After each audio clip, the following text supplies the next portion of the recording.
On August 28, 1996, I was working at the Metropolitan Wastewater Treatment Plant in San Diego, California. A coworker and I were up on our ladders waiting to set a 500-pound, 28-foot steel C-channel to the north end wall of a concrete building. I had put 2 straps on the crane hook before we went inside. When the crane brought it over the wall, I was shocked to see only 1 strap hooked up. The crane operator had removed 1 strap and moved the other one to the middle of the channel. The signalman kept walking in and out of the room instead of staying in radio contact like OSHA requires. He gave me the dog the load signal, so I went to position the channel, and it suddenly dropped, knocking me off the ladder and sending me falling 27 feet. I broke 2 ribs, had a concussion, and pulverized my left wrist. I ended up having 12 surgeries over the next 2 years. On October 2nd, 1998, Argonaut stopped my benefits, claiming I was permanent and stationary. 3 days later, on October 5th, 1998, the doctor pulled a pin from my wrist in an office procedure, told me I was permanent and stationary, and told me no return appointment was necessary. Meanwhile, my case manager, Doris Hara, kept calling the doctor for 2 months straight, trying to get the permanent and stationary report. She repeatedly told Diana Kumpian at Argonaut that the doctor still had not provided it. On November 3rd, I signed a third-party compromise and release for $200,000 on my $2 million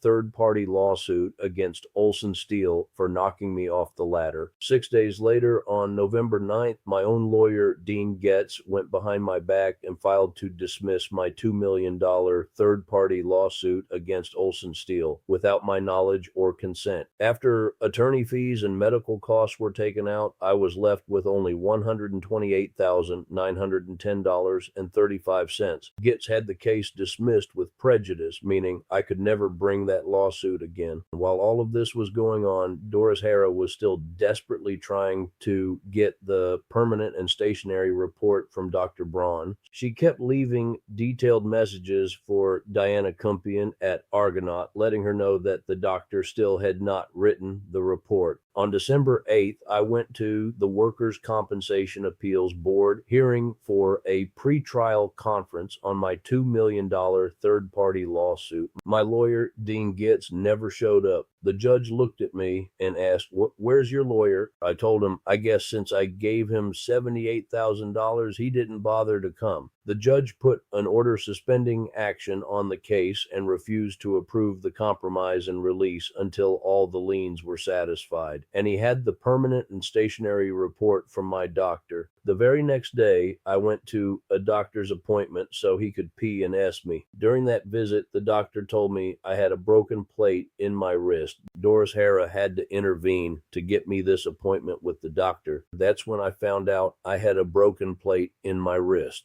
Later that same day, I called my lawyer and told him what the doctor found. I asked him if we could void the compromise and release since the judge had never approved it. He told me there was nothing he could do because I had already signed the contract. I said, "The judge didn't approve the CNR. Can't we void it or something?" He did nothing. Dr. Braun sent 2 letters in December to the claim examiner, Diana Kumpian, urging authorization for surgery to repair the broken plate. She told him she was going to file a petition for credit, and I was responsible for paying for my own surgery. On December 30th, Michael Nolan, Senior Vice President and Attorney for Argonaut Insurance, filed a petition for credit received for the $128,910.35.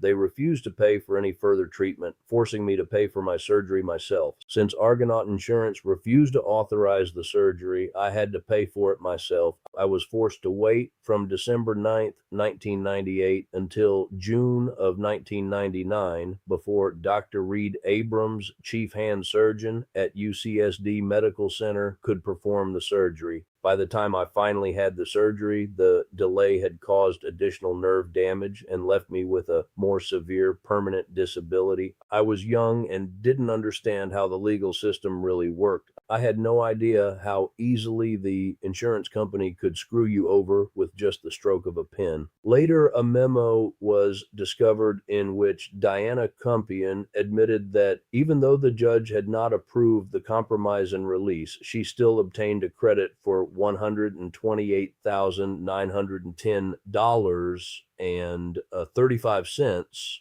approved by Judge Dieterl. She told the doctor that I was responsible for payment per labor code 3,861 and I needed to pay it out of my own pocket. She went on to say the doctor never wrote a P&S report. Because of that, the judge wouldn't approve the compromise and release, so we filed a petition of credit for $128,910.35. Although this case is administratively closed in our office, the case is still open at the Workers' Compensation Appeals Board, as technically the case has not been resolved. I recently discovered that my workers' compensation case has remained open and unresolved for all these years. Because of this, I have filed a good faith demand letter requesting full discovery and all my medical records. I am now waiting for those records, and I am in the process of filing a declaration of readiness to proceed with a mandatory settlement conference at the Workers' Compensation Appeals Board to recover the workers' compensation benefits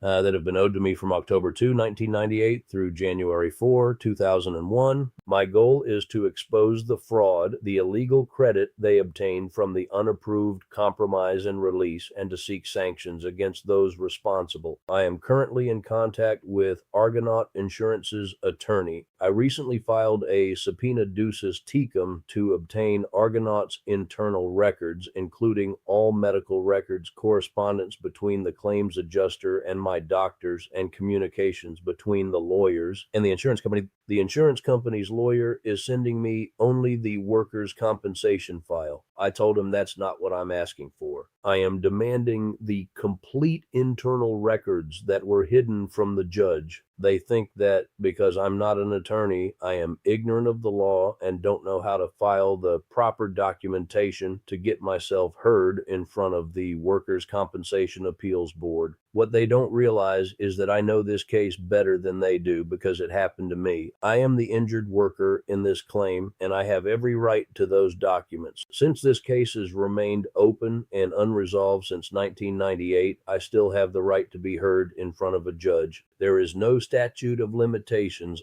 I'll keep you updated on how things are going and let you know about any upcoming court appearances. I believe I can prove extrinsic fraud, contempt of court, perjury, and bad faith handling of my claim. I intend to seek sanctions and penalties against them, along with all the benefits they wrongfully withheld from me since October 1998.